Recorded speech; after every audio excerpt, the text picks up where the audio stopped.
So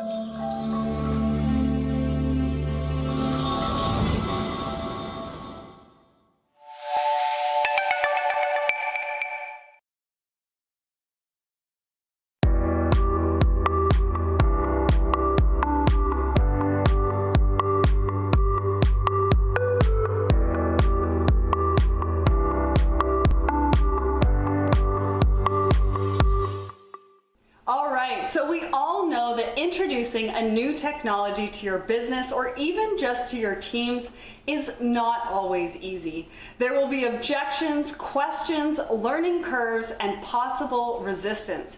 So in saying that, training is really, really important to get out the other side of a successful implementation. Jeremy, thank you once again for joining me. I want to know, what are the first steps in setting the tone for successful implementation training? To set the tone for a successful training process, you need to have involvement from your users. I prefer that the first time a user see the software is not within a training session. You don't want that pressure on your users. Even if it's something as simple as a pre-shift meeting or maybe a lunch and learn activity or something of that sort, expose the software to the users early. Give them that visibility, let them get involved in seeing the software, knowing the software before they're required to learn anything about it.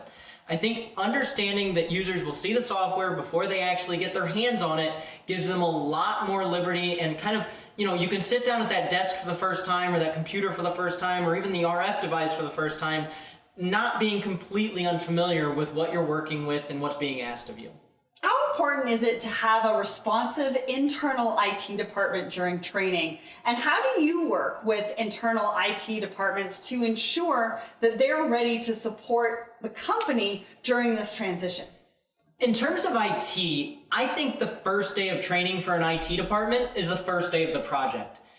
By no means does a training for an IT department need to be a formal training session where you roll out the red carpet, have all kinds of presentations ready, etc. I've said it before in this series and I'll say it again. This is a software that should be co-configured with the IT department involved. So they should have hands on the system just as you do. Recognize what they'll most likely need to change and maintain and have them hands-on from the beginning of the project, co-configuring the software with you.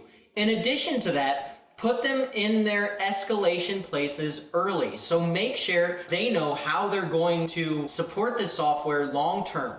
How are they going to be required to respond to users' needs? And let them start doing that early and often. By no means does your implementer, your software partner, need to be the first person you run to when something doesn't work as expected. Even as early as unit testing, user acceptance testing, training, if something doesn't look right, let the IT department handle that first. Let them get kind of some experience, some hands-on experience with that software. And then finally, it's worth understanding that Go Live isn't an opportunity for someone like myself to run away. Go Live's collaborative. It's going to be more than one day. You're going to have hands-on throughout that Go Live period. You're not going to be interjected or expected to take the entire weight of that burden from day one.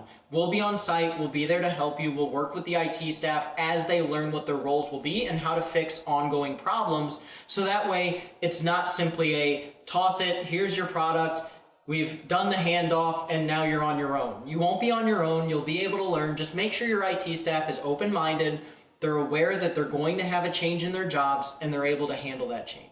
So I've heard a lot of horror stories around investing in new technology, but companies not using the technology to its fullest potential. So is it better to look at training in phases so everybody gets used to different parts of the technology moving forward, or do you suggest to dive into training as a whole? Yeah, so I will always recommend phases when it comes to training. And the most successful training programs I've been a part of have always kept it simple. It's funny, I got a new oven this year, and at Thanksgiving, suddenly it was reading in Celsius instead of Fahrenheit. And I had no idea how to fix that until I got the instruction manual out. How many of us buy something and you get that really thick instruction manual? You don't read that thing until you need to know how to fix a specific issue. Many times I like to use this same approach with WMS implementations.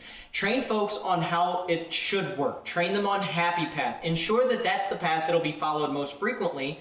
And when something does arise, have your folks in place to handle those surprises. But don't try to prepare everybody for every single scenario that may come up. They need to be able to react, and they need to be able to learn on the fly in terms of how software will work. In conjunction with that, make sure your users are aware that something may go wrong. Make sure they don't expect that that software is going to be perfect on day one. They need to remain flexible, and they need to remain agile to responding to, maybe an occurrence of something that wasn't necessarily expected.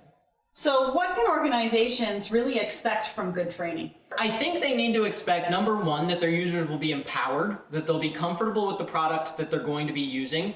But in addition to that, I think it's really important to make sure you're getting collateral out of your training. Make sure you have materials to walk away with. There's going to be turnover. You don't want to lose the speed you've gotten getting out of the gate. Yes, your day one users will be perfectly trained. They should have a lot of confidence in the system, and they should be empowered.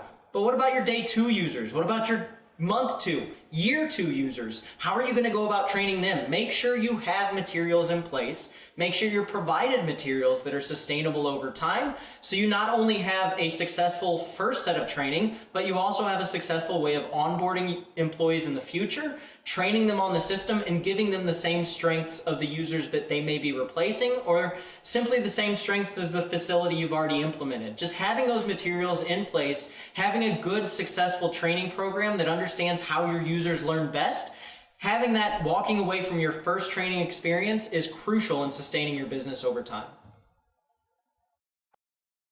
In our last video, Jeremy and I will get into the checklist for going live and how to work with your software provider to future-proof your business and your supply chains.